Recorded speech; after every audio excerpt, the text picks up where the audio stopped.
नमस्कार दोस्तों, योगेश महाजन legal YouTube channel में आपका स्वागत है। अगर आप इस चैनल को पहली बार देख रही हैं, तो कृपया इस चैनल को सब्सक्राइब कर दे, बेल आइकन नोटिफिकेशन पर क्लिक कर दे और वीडियो को लाइक एंड शेयर कर दे ताकि समय समय पर आपको लीगल और न्यू जजमेंट से संबंधित महत्वपूर्ण जानकारियाँ मिलती रहें।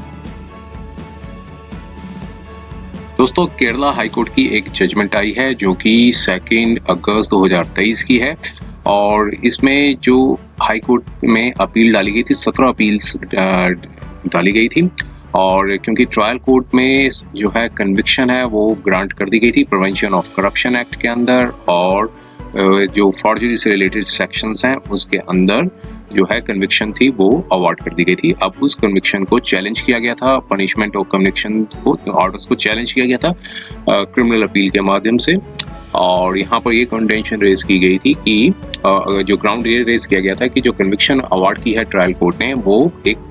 Photo copies of the documents के आधार पर जो है कन्विक्शन अवार्ड की गई है और जो कि सस्टेनेबल नहीं है। और इसमें यहाँ पर देखिए, आइए देखते हैं माननीय कोर्ट ने क्या निर्णय दिया और इंडियन एविडेंस एक्ट के प्रोविजंस को भी यहाँ पर डिस्कस किया है और आइए देखते हैं इसके जो एनालिसिस क्या किया माननीय हाई कोर्ट ने और फैक्ट्स को भी थोड़ा समझने की कोशिश करते हैं। तो ये देखिए, ये एक जो जजमेंट पास हुई थी वहाँ पर एक स्पेशल जज हैं त्रिवंत, उन्होंने एक क्रिमिनल सीसी नंबर्स 100 से लेकर सीसी नंबर 32 2013 मीन्स 17 कंप्लेंट्स थी उसके ऊपर कन्विक्शन थी वो अवार्ड की थी और यहाँ पर बताया कि 17 जो ट्रायल है वो फेस किए थे और सबकी जो similar set of the allegations थी और यहाँ बताया कि और जो कन्विक्शन हुई थी वो सेक्शन 13 सब पार्ट 1D रीड सेक्शन 13 सब पार्ट 2 और प्रिवेंशन ऑफ करप्शन एक्ट के अंदर जो है सजा सुनाई गई थी 465, 68, 471 इंडियन पीनल कोड जो कि फॉर्जरी से रिलेटेड जो प्रोविजन है उसमें सजा सुनाई थी और 17 केसेस को जॉइंटली ट्राइड किया था और एक कॉमन जजमेंट थी वो पास की गई थी और इसमें बताया कि अब इस सारी अपील्स को डिस्पोज कोर्ट ने इस ग्राउंड पे किया कि देखिए कि यहाँ बताया कि जो अपीलेंट है वो एक जूनियर सुपरिटेंडेंट है, डिस्ट्रिक्ट रजिस्ट्रार की पोस्ट पे काम कर रहे थे 1992 से लेकर 1993, मार्च 92 से लेकर नवंबर 1993। प्रोसिक्यूशन ने ये बताया कि जब अक्यूज्ड उस अबव कैपेसिटी पे काम कर रहे थे तब उन्होंने अपनी ऑफिशियल पोजीशन है वो मिसयूज की थी और एक क्रिमिनल मिसकंडक्ट है वो किया था जिसमें एसेंशियल सर्टिफिकेट्स थे जो कि 47 नंबर पे थे, उनको यूज़ किया था कि एज ए जुनीन के तौर पे यूज़ किया था और एक मेडिकल रिइंबर्समेंट है 23,381 रुपये अनऑथोराइजली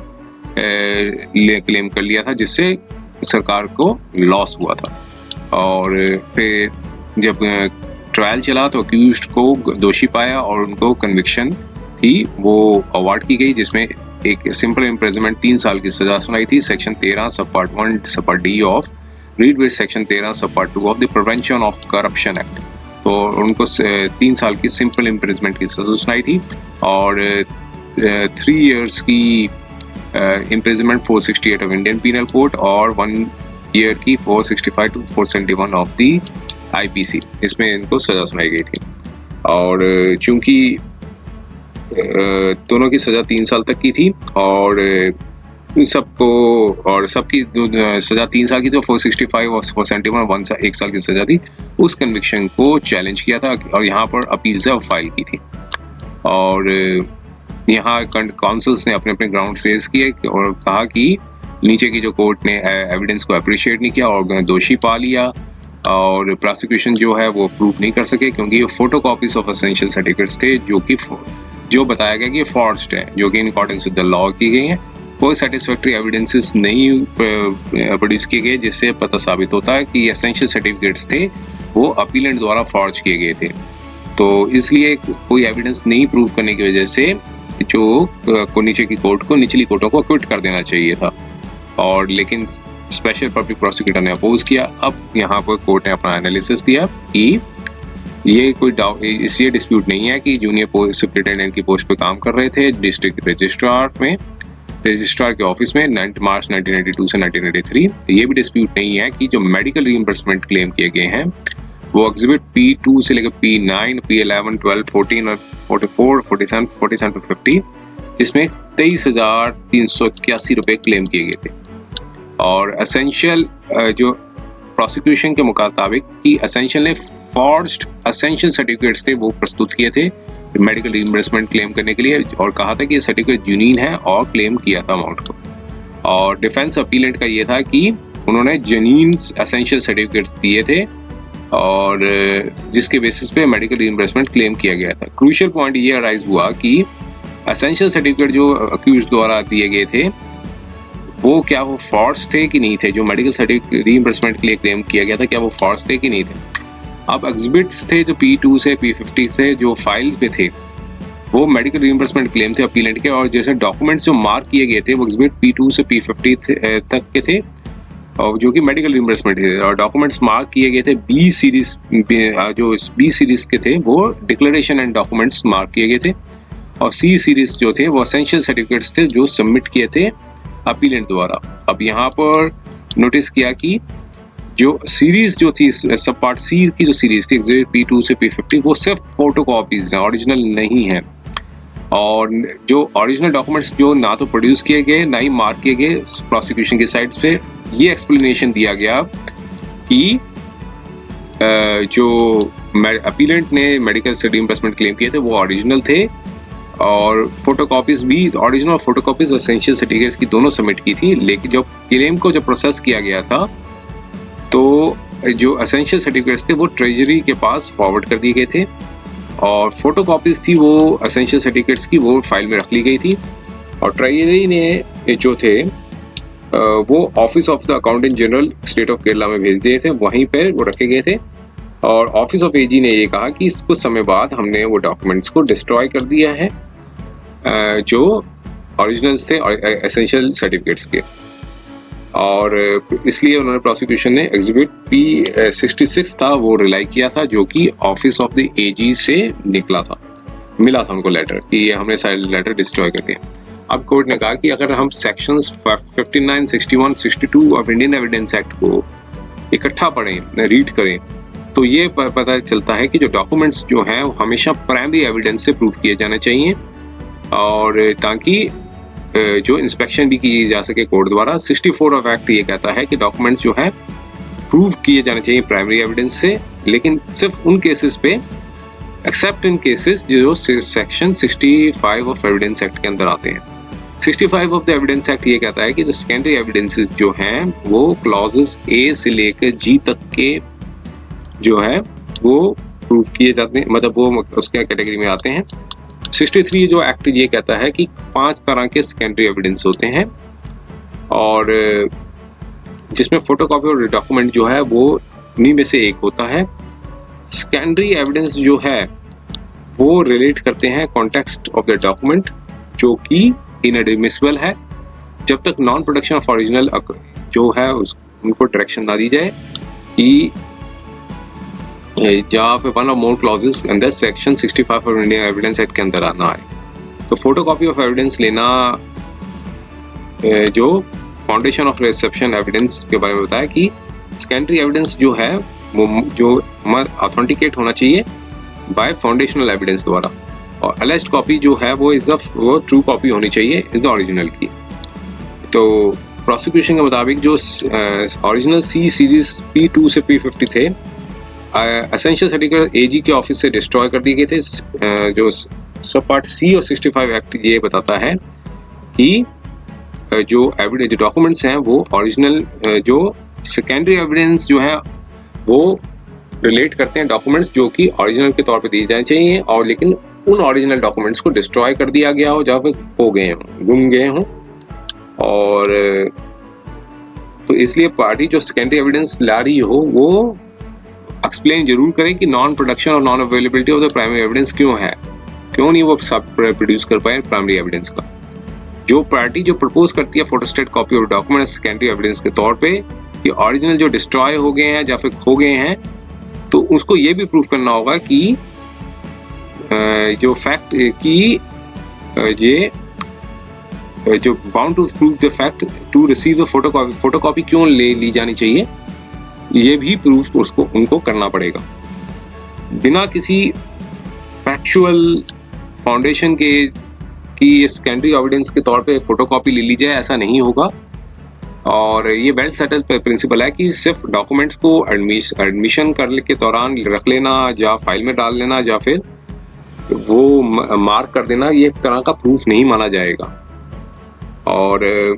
जो डॉक्यूमेंट को प्रूफ करना होगा वो in accordance with the law होगा। ये नहीं कि कोई भी याचिका दायर की उसके साथ फोटोकॉपी लगा दी या फिर मार्किंग के दौरान नंबरिंग कर दिया डॉक्यूमेंट। तो मार्किंग कर लेने से भी डॉक्यूमेंट प्रूफ नहीं होगा, सिर्फ ये आइडेंटिफाई किए जा सकेंगे कि ये डॉक्यूमेंट है। अब यहाँ पर ये बताया कि जो लीगल एविडेंस था कि ओरिजिनल एसेंशियल सर्टिफिकेट्स थे वो डिस्ट्रॉय हो गए थे। प्रोसिक्यूशन ने एग्जिबिट P66 को रिलाई किया, जो कि एक असिस्टेंट अकाउंटेंट जनरल द्वारा दिया गया था। वो ये इसमें ये लिखा था कि प्रोसिक्यूशन विटनेस ने जो है 19 थे, उन्होंने ये मार्क करवाया था जो CI ऑफ द पुलिस थे और जो उस रेलेवेंट पीरियड पे थे। उन जो एग्जिबिट P66 था वो एक रिप्लाई था और जो कि डायरेक्टर BSCB ने प्रोसिक्यूशन को लिखा था। और उसमें ये बताया था कि जो reservation of the vouchers requested और ओवर, तो ये सारे वो बीट आउट किए जा रहे हैं। तो इसलिए ऑफिस जो है वो पोजीशन में नहीं है कि वो वाउचर है वो सप्लाई कर सके। अब यहाँ पर कोर्ट ने ये पकड़ा कि ये सिर्फ जो रिक्वेस्ट थी वो वाउचर्स के ऊपर थी, सिर्फ वाउचर्स के ऊपर, लेकिन एग्जिबिट P66 में कहीं ये नहीं एस्टेब्लिश हुआ कि जो ओरिजिनल एसेंशियल सर्टिफिकेट्स हैं वो डिस्ट्रॉय हो गए हैं। अगर प्रोसिक्यूशन प्रोड्यूस कर देता लेटर डायरेक्टर BSCB से कि आपने सब्सटेंशिएट कर देता इन कंटेंशन को, तब ये सोचा जा सकता था इसमें। और चूंकि contents of exhibit P66 prove नहीं हो सके in accordance with the law, सिर्फ प्रोटेक्शन कर देना डॉक्यूमेंट की ये लेटर इशू हुआ है, ये प्रूव नहीं करता है कि ये प्रूफ उनके कंटेंट्स हैं। और कंटेंट्स ऑफ द डॉक्यूमेंट जो हैं और जो कि प्रूव किए जाने चाहिए बाय द एडमिसिबल एविडेंस के द्वारा। तो अब कुछ जजमेंट्स थी उस पर रिलाई किया था कोर्ट ने। और अब यहाँ पर ये बताया कि चूंकि स्पेशल प्रोसिक्यूटर ने यहाँ पर ये बताया कि कन्विक्शन सस्टेनेबल नहीं होती है, लेकिन पब्लिक प्रोसिक्यूशन ने कहा कि केस को रिमांड कर दिया जाए ताकि एग्जिबिट P66 लेटर है उसको प्रूव किया जा सके। अब यहाँ पर कोर्ट ने पब्लिक प्रोसिक्यूटर की रिक्वेस्ट को भी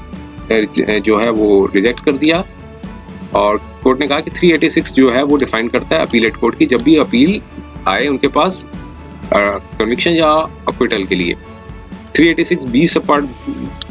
जो 1 है वो अपीलेट कोर्ट को पावर देता है कि रीट्रायल के लिए। अब जो पावर जरूर दे रखी है लेकिन इसे रूटीन मैनर पे जो है एक्सरसाइज नहीं किया जा सकता। डी नोवो ट्रायल जो है वो ऑर्डर किया जा सकता है बाय द अपीलेट कोर्ट सिर्फ एक्सेप्शनल केसेस पे और रेयर केसेस पे, जब वो लगे कोर्ट अपीलेट कोर्ट को कि ये जब तक इंडिस्पेंसिबल होगा या फिर इससे जस्टिस का फेलियर होगा। तो इसलिए जो पावर है वो प्रोसिक्यूशन को के लिए फेवर में नहीं दी जा सकती, ना उसके फेवर में इस्तेमाल की जा सकती ताकि वो लैक्यूना को फिल्ड अप कर सके। तो इसलिए जो गाइडिंग फैक्टर था कि रीट्रायल जो है वो सिर्फ तभी की जा सकती है जब जस्टिस ऑन डिमांड पे हो। तो जजमेंट्स पे कोर्ट ने रिलाई किया और कई जजमेंट्स थी और फिर इसमें यह बताया कि 3 बेंच की कोर्ट की जजमेंट थी, उसमें बताया गया था कि सुप्रीम कोर्ट की जो अपीलेट कोर्ट रीट्रायल सिर्फ एक्सेप्शनल सर्कमस्टांसेस पे लगे जहां होने लगे कि मिसकैरेज ऑफ जस्टिस हो रहा है। सिर्फ इन्वेस्टिगेशन में कि में कुछ खामियां रह गई हैं वो सफिशिएंट नहीं होती कि ये रीट्रायल की जरूरत है, जब तक कि जो लैप्सेस हैं वो किसी प्रिजुडाइज हो रहे हों किसी राइट्स ऑफ द पार्टीज में, तब रीट्रायल जो है वो डायरेक्शन दिया जा सकता है। और एक शॉर्टी इन्वेस्टिगेशन मतलब खराब इन्वेस्टिगेशन हुई हो तो तब भी जो है वो फैक्ट्स ऑफ द केस के ऊपर ही बेस होगा और ये सफिशिएंट नहीं होगा कि एक्यूज्ड प्रोसिक्यूशन जो है वो एक फेशियल आर्गुमेंट में ये बताएं कि एक्यूज्ड प्रोसिक्यूशन एक फेशियल आर्गुमेंट करें कि इससे मिसकैरेज ऑफ द जस्टिस हो रहा है, तो जिससे रीट्रायल की जरूरत है। तब अपीलेट कोर्ट जो है रीट्रायल जो है जब तक कोई रीजन ऑर्डर नहीं देगी या फिर उसकी मिसकैरेज ऑफ जस्टिस होगा तभी उसके बाद ही किया जा सकता। तो ये सारी कई गाइडलाइंस थी, सारे फैक्ट्स और सर्कमस्टांसेस देखने के बाद यहाँ पे कोर्ट ने कहा कि ये एक्सेप्शनल केस नहीं है जिसमें रीट्रायल को जस्टिफाई किया जा सके। और सिर्फ यहाँ पर सिर्फ इसलिए भेजा प्रोसिक्यूशन मांगा ताकि लैक्यूना को फिल अप किया जा सके, जो कि ऐसा लीगली एक्सेप्ट नहीं किया जा सकता। तो इसलिए कन्विक्शन और सेंटेंस थी अपीलेंट की, उसको वो सस्टेनेबल नहीं है, उसको सेट असाइड कर दिया और एक्विट कर दिया सारे केसेस से। ये थी अपील जो कि अलाउ करती थी और ये थी जजमेंट।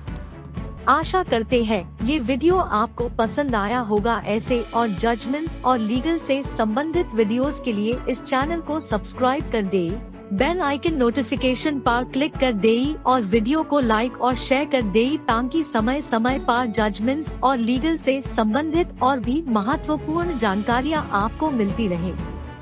समय देने के लिए धन्यवाद।